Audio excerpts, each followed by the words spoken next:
আচ্ছা, তাহলে আমি কিন্তু নেক্সটে গেলাম। দেখেন, problem 4।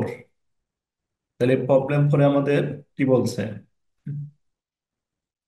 Problem 4, the following information is given below. Security A, B, C, D. আমাদের চারটি সিকিউরিটি দেওয়া রয়েছে।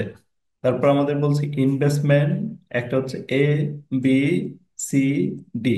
ইনভেস্টমেন্ট দেওয়া রয়েছে চারটি।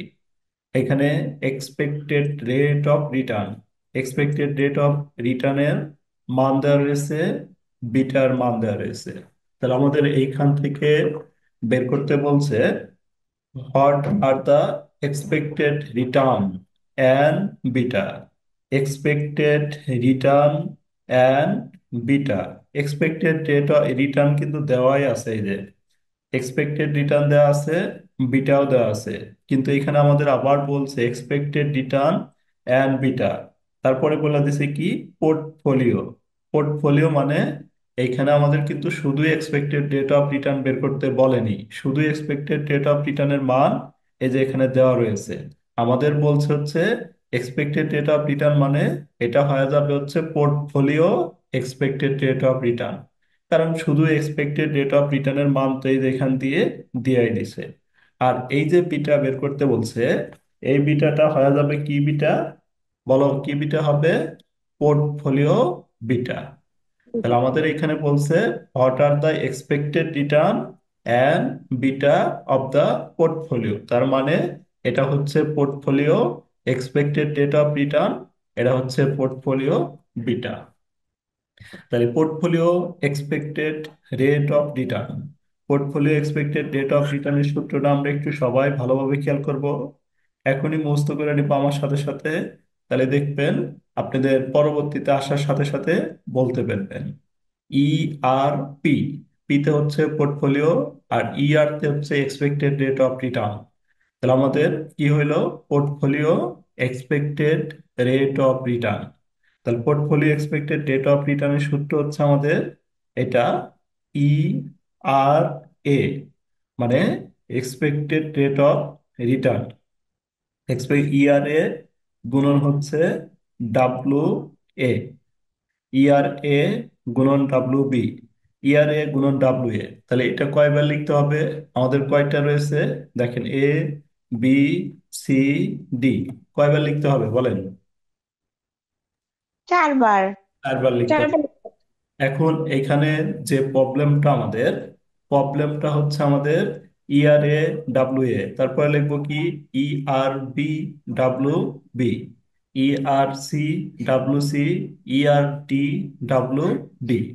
এখন আমাদের এখানে প্রবলেম হচ্ছে এক্সপেক্টেড রেট অফ রিটার্ন চারটাই দেওয়া রয়েছে, এও দেওয়া আছে, বিও দেওয়া রয়েছে, সিও দেওয়া রয়েছে। তো আমাদের এক্সপেক্টেড রেট অফ রিটার্ন এর মান আমরা বসাইলাম, 8% দেওয়া রয়েছে। তাহলে আমরা কি লিখতে পারি? এটাকে পার্সেন্টেজ যদি উইথ করে দিই, তাহলে কি হবে? 8% মানে 0.08। তারপরে আমাদের ডাব্লু এ, তাহলে ডাব্লু এর মান দরকার, ডাব্লু বির মান দরকার, ডাব্লু সির মান দরকার, ডাব্লু ডির মান দরকার। তাহলে ডাব্লুর মানটা দেওয়া থাকতে পারে, দেওয়া যদি না থাকে তাহলে আমরা এই টাকার সাহায্যে ডাব্লুর মানটা নির্ণয় করব।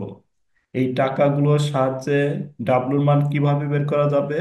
যখন আমরা এ, ডাব্লু এ বের করব, ডাব্লু এ, তাহলে ডাব্লু এ বের করব কিভাবে? এর টাকাটা আমরা উপরে দিব। এর টাকাটা কত রয়েছে বলেন? এর টাকা রয়েছে 1,000। 1000। আর টোটাল টাকাটা নিচে দিব 1000, 2000, 3000, 3000, 6000, 10,000। 4000। টোটাল টাকা হচ্ছে আমাদের 10,000। তাহলে এই 10,000টা নিচে দিব। কত বের হলো তাহলে?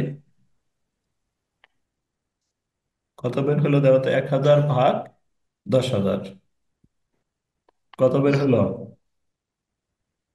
তারপরে বি বের, বি কিভাবে বের করব? ডাব্লিউ বিটা কিভাবে হবে বলো? ডাব্লিউ বিটা কিভাবে? 0.1, 0.1। 0.1 মানে কি হবে? 0.10। তাহলে আমি এই যে এখানে বসাইতে পারবো 0.10। তারপর ডাব্লিউ বির মানটা কিভাবে বের হবে বলো? ডাব্লু বি, ডাব্লু বি 2000 ভাগ 10,000। 2000 ভাগ 10,000, তারপরে ডাব্লু সি বের হবে 3000 বাই 10,000, ডাব্লু ডি বের হবে 4000 বাই 10,000। তাহলে আমরা দেখাচ্ছি, দেখেন এই যে এইভাবে ক্যালকুলেশন করব। তাহলে আমরা এইভাবে কি লিখবো যে এই যে determination of weight of security, determination of weight of security, এই ডাব্লুর মান মানে ওয়েট। লিখবো টোটাল ইনভেস্টমেন্ট। টোটাল ইনভেস্টমেন্ট আমরা কি করব, 1,000, 2,000, 3,000, 4,000 এগুলো যোগ করে টোটাল মানে রাখলাম 10,000। এখন আমরা লিখবো ডাব্লু এ। তাহলে এর মানটা আমাদের উপরে হবে। এর মান হচ্ছে এই যে এর মান হচ্ছে কত, 1,000, নিচে হচ্ছে টোটাল 10,000। তাহলে আমাদের এটা বের হবে। আবার বির সময় বির মানটা উপরে হবে, নিচে নিচে টোটালটাই থাকবে। সির সময় সির মানটা উপরে থাকবে, নিচে টোটালটা থাকবে। ডির সময় ডির মানটা উপরে থাকবে, নিচে টোটাল থাকবে। ওয়েটটা কি বের করা বুঝতে পারছি আমরা? জি sir.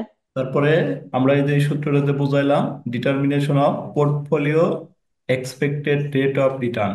Portfolio expected rate of return, ERP. তাহলে ইআরপি সূত্র আমরা দিব। দেখেন সূত্রটা মুখস্থ করে নেন, কি সূত্রটা আমাদের, ইআরপি, ইআরএ, ডাব্লিউ এ। তাহলে একটা মনে রাখলেই কিন্তু আমাদের সবগুলো হয়ে যাবে। এটা শুধু ইআরএ, ডাব্লিউ এ, তারপরে এখানে মানটা চেঞ্জ, ইআরবি, ডাব্লিউ বি, তারপরে ইআরসি, ডাব্লিউ সি, তারপরে হবে ইআরডি, ডাব্লিউ ডি। তাহলে মানগুলা বসিয়ে আমরা ক্যালকুলেশন করে এটা বের করতে পারবো। বলেন কারো সমস্যা হবে বের করা? হ্যালো? না স্যার, হবে না। আচ্ছা, তারপরে আমাদের কি আরেকটা রিকোয়ারমেন্ট চাইছে, হচ্ছে কি এটা বিটা বের করতে বলছে। এই বিটা মানে কি, বিটা বের করতে হবে, আফিয়া কি বিটা বের পোর্টফোলিও করতে হবে? Portfolio beta. Portfolio beta. তাহলে এই যে পোর্টফোলিও বিটা মানে বিটা পি, বিটা পির সূত্র দিবা। তাহলে এভাবে লিখবা, বিটা এ, বিটা এ গুণন হচ্ছে ডাব্লু এ। তাহলে কয়বার লিখবো আমরা, কয়বার রয়েছে আমাদের, 4 বার। 4বার। চারবার। তারপরে লিখবো বিটা বি গুণন ডাব্লু বি, বিটা বি গুণন ডাব্লু বি। এভাবে 4বার লিখবো। 4বার লেখার পরে আমাদের কি বিটার মান কিন্তু এই যে দেওয়া রয়েছে, বিটা এর মান দেওয়া রয়েছে আমাদের 0.80। 80। ডাব্লুর মান তো আমরা আগেই বের করে নিয়েছিলাম, 0.10। এভাবে মানগুলো বসাবো, বসাতে পারবো। এই জি যে দেখ, স্যার। তাহলে beta A, W A, beta B, W B, beta C, W C, beta D, W D. Calculation করে যে মানটা আসবে জি আমি লিখবো। দেখেন বুঝতে পারলাম কি এটা? স্যার। কারো সমস্যা হলে বলেন, আবার বলি কোনো জায়গায় সমস্যা হলে। লুবনা ইয়াসমিন বুঝতে পারছেন? জি স্যার, বুঝতে পারছি।